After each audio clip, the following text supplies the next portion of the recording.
দালালদের হাত ধরে লিবিয়ায় পাড়ি জমিয়েছিলেন পরিবারের সচ্ছলতার আশায়, তবে নির্যাতন ছাড়া মেলেনি কিছুই।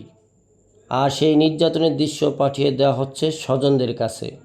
দিতে হবে মোটা অঙ্কের মুক্তিপণ, না হলে একে একে সবাইকেই হত্যা করা হবে, হুমকি দালাল চক্রের।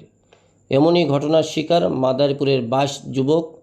একটু সচ্ছল ও উন্নত জীবনের আশায় বিদেশে গিয়ে তারা পড়েন দালালদের খপ্পরে।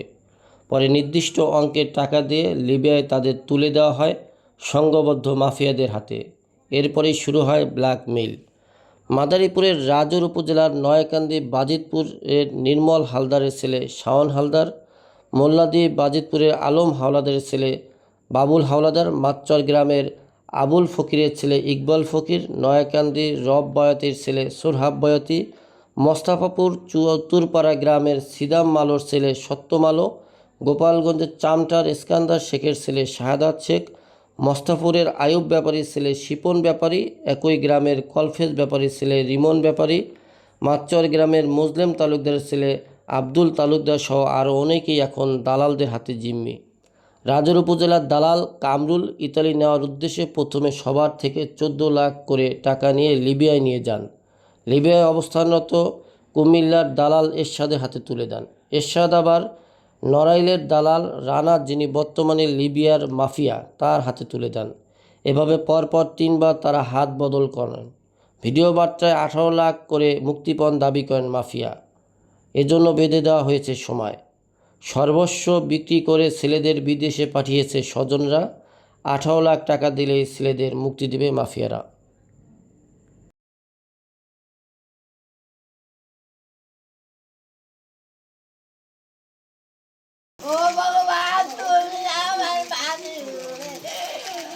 আমার মেয়ে 3টা আর আমি ওই অন্তঃসত্ত্বা। এরপরও আরে আমি এই পর্যন্ত এই বাড়ি আইয়া আমার কপালে যে পুরা করছি মনে করেন আরে আমি সময় দিচ্ছি কিন্তু গেম করে নাই মাফিয়াদের তাদের উনি দেশ খেলাইছে এই কামরুল দেশ খেলাতে পারে। এখন উনি ফোন বন্ধ, বাড়ি সে পড়লে ফোন বন্ধ। আমরা এত ফোন খোলা পাই 2 জনের আছে হাতে আবার ধরতে আসি টাকাও দিতে আসে না। পোলা পানে যে দেশ খেলাইছে এই মাফিয়া যে বিড়ে আছে আর পোলা পানে পাখি ওরে বাবারে আমার ছাড়াও, ওরে বাবারে ছাড়াও। চায় কত 18 লক্ষ 18 লক্ষ চাহলে আমরা ঠাকুর খাইতে নেই বর্তমান খুশি 1 লাখ ঠাকুর বাবা আর ফটো সারিয়ে নাও 3 নম্বর 3 দিন পর খুশি বাবা ভাইবেরা দেখুন টাকা বেশি আমি 7 লাখ টাকা ঘুরাইছি সেই কাজটা বাড়ি দিছে তো বাবা আমি গেলাম আর একটু শব্দ নাই নিরাশ হয়ে গেছে। আমি তো আর হসপিটাল করছি আবার ভাই আমার ছেলেটার উদ্ধার করে আজকে 18 দিন ধরে আমার ছোট্ট ছেলে কোথায় গেলে এখনো নাবালক সবাই 18 বছরে পা দিচ্ছে। আপনি আমার ছেলেটারে বাঁচান, টাকা লাগুক সারান। সেই 18 দিন পর তারপর সে সারাইছে। আমরা টাকা দিচ্ছি পরে আবার 2 লাখ দেওয়ার পর সারাই আনছে। আমি ভাই আপনি যদি ওদের সেই হেফাজতে যদি ভালো জায়গায় যদি রাখতে পারেন তা আপনি রাখেন। এমন কোনো মানুষের কাছে দিয়েন না যে ছেলেরা আবার ধরা খাবে। তো ওই ছেলেগুলোর সাথে আরও আমার ছেলেরা ছিল সেইগুলো মনে করে আলাদা একটা করে রাখছে। রাখার পর কত মা আমাদের একটা রুমে রাখছে, আমরা এখানে রান্না বান্না করে ভালোই খাইতেছি। সেইখানে গেলে সারানোর পর 15 দিন পরে আর একটা রুমে নিয়ে গেল। মা এই যে গাড়িতে করে কোথায় নিয়ে যাইতেছে অন্ধকারের পথ আমরা কিন্তু জানি না। কামরুল কাকারে ফোন দাও কোথায় নিয়ে যাইতেছে। পরে আমি কামরুল বাইরে ফোনছে ভাই বাচ্চাগুলো যে কোথায় নিয়ে যেতেছে ওরা বলতে পারে না, আপনার কি যোগাযোগ হচ্ছে তাদের সাথে? কাকি না তো আমি জানি না। তারপরে বলেন যে আপনি যে জানেন না, কেন জানেন না আপনি? আপনি এইখানে ছেলে মেয়ে কোথায় নিয়ে যেতেছেন অন্ধকারের পথ গাড়িতে আপনি সেটাও বলতে পারেন না। আপনি আবার সে কমলাপুর জানতে চায়। আমার ওই ছেলে মেয়েগুলো কোনো তথ্য দেয় নাই। পরে জানার পর কাকি মা আমাদের না একটা ঘরে রাখছে, আমাদের মোবাইল নেওয়ার পরে পরে আর একটা ঘরে রাখছে। ঘর খালি বদলাইতে গেছে ভাই, বদলাইতেছে বদলার পরে আর একটা ঘরে রাখছে।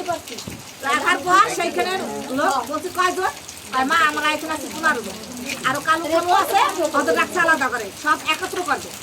আর অন্য দালালের লোকও আছে। কি তাই তোমাদের খাইতে দেয়? তাই আমাদের খাইতে দেয়, এত করে খাইতে দেয় মা। হে চাউলের কাছে পক হলে আমরা খাইতে পারি না মা, পানি দেয় না। চাউল করে যে ফোটবে যাও ফোটে না।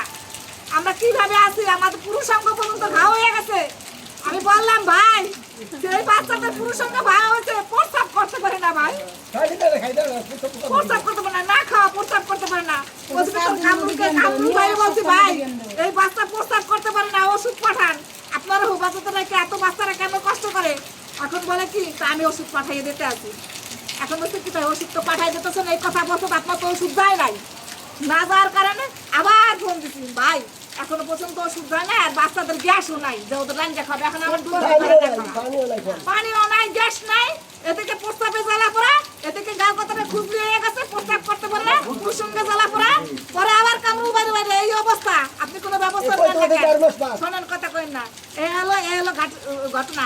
তারপরে উনি না 3টা রাস্তাঘাট ট্যাবলেট আছে, মানুষ হলো 15 জন, 15 জনের 3-4টা ট্যাবলেটে কি হয় বাকি মা এতে না মনে না। তারপরে একদিন কাছে তো কামরু কাকার ওখানে বসে ফোন দেয়, কত ফোন আগেই নিয়ে গেছে। কামরু কাকারে ফোন দিতে পড়া প্যান্টটা খুলছে, খুলতে পুরুষঙ্গ দেখাইছে, কাকা আমার এই অবস্থা, আমার বাসান কাকা। তারপরে কি নিষ্ঠুর পাশান, মন গলে নাই।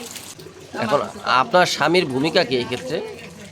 ভূমিকা সে তো কইতেছে যে আমি চেষ্টায় আছি, সে এখন কোথায় আছে? চেষ্টায় কোথায় আছে সে আমার কাছে বলে না। আমি সত্য না মিথ্যে বলে না, বলি যে অমুক জায়গা আছে তমুক জায়গা আছে, সেটা আমি ফোন করে কথা বলি, দেখা করতে আমি কথা বলি।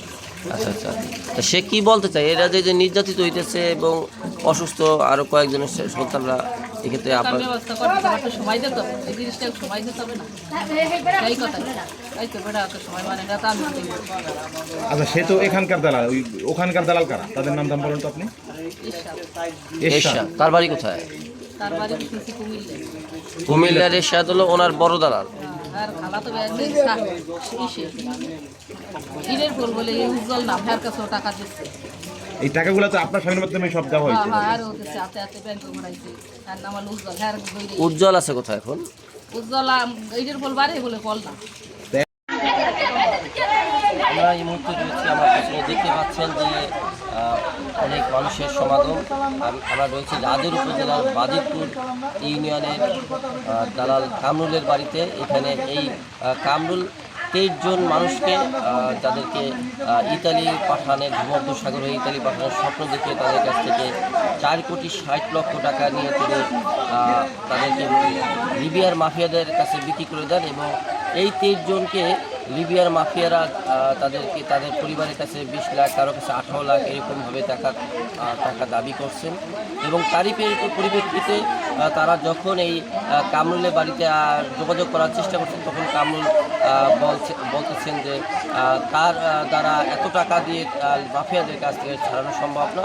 পরিবারকে তিনি চাপ দিচ্ছেন যে বেশ আরও টাকা দেওয়ার জন্য। কিছু কিছু পরিবার আমাদেরকে যেমনটি জানালেন যে তার বাড়ি বসত বিড়া সব বিক্রি করে তিনি এখন তার বাড়িতে যে পাকের ঘর, ওই পাকের ঘরে তার পরিবার সহ থাকেন, কিন্তু তার পক্ষে 20 লাখ টাকা, 18 লাখ টাকা এই মুহূর্তে দালাল মানে মাফিয়াদেরকে দিয়ে তার সন্তানকে ছাড়ানো সম্ভব না। কারণ তারা যেই হিসাবটি দিচ্ছেন যে এখন আমি 14 লক্ষ টাকা দিয়ে ইতালি পাঠানোর জন্য অলরেডি দালালকে দেওয়া হয়েছে। এখন যদি সে 18 লাখ টাকা আবার দাবি করতেছে তাকে মাফিয়ার কাছ থেকে ছাড়ানোর জন্য, তাই 14 লাখের পর যদি আমি আরও 18 লাখ টাকা আমি ব্যবস্থা করি, তাতে হয় আমার 32 লক্ষ টাকা। তারপর আমি আবার গেম দিতে আমার আবার 14 লাখ 15 লাখ টাকা, তাতে আমার প্রায় অর্ধ কোটি টাকা। আমার এই যেই টাকা এই নিরীহ পরিবারের পক্ষে কখনোই অর্ধ কোটি টাকা দেওয়া সম্ভব না।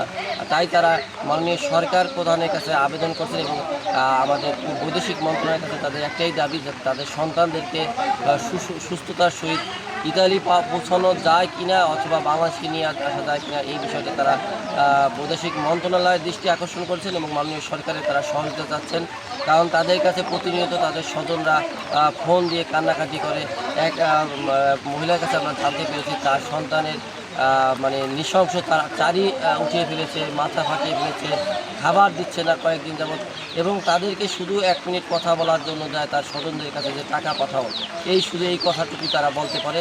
এছাড়া তাদের উপর যে নির্যাতনের স্টিম রুলার মাফিয়ারা চালাচ্ছে তার সাথে এই কামরুল জড়িত আছে বলে এমনটা জানা যায়। তাদের যে যাদের ইতালিতে যাওয়ার জন্য তাদের স্বজনদের কাছে তাদের কথা যে এই কামরুলে এগুলো করাচ্ছেন এবং তারা অতি দ্রুত চায় যে এই কামরুলের হাত থেকে মুক্তি পেয়ে তাদের স্বজনরা যাতে ভূমধ্যসাগর পার হয়ে ইতালিতে পৌঁছতে পারে, আর যদি সেটা না হয় সুস্থ শরীরে যাতে তারা দেশে ফিরতে পারে।